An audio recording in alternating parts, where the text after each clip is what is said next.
Ito na po ang Honda Click 125 version 3. Almost 1 week pa lang. Tingnan po natin yung crash guard kung babagay. Ayan o. Lagyan po natin ng crash guard para at least may protection sa mga posibleng gas-gas sa kanyang mga flarings. Ayan o. Lalagay lang po niyan. Mukhang bugi naman. Tingnan. Yan o. Online Shopee lang yan, mga kaibigan.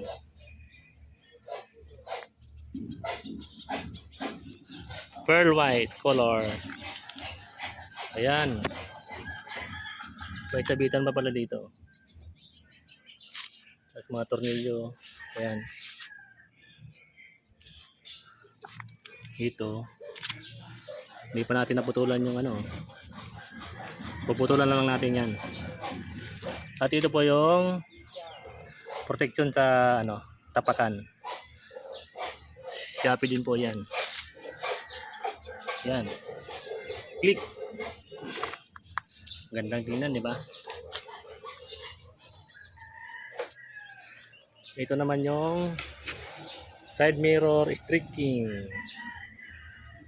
Ayan o.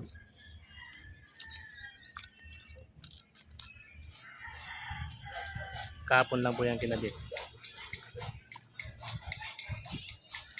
Ayan.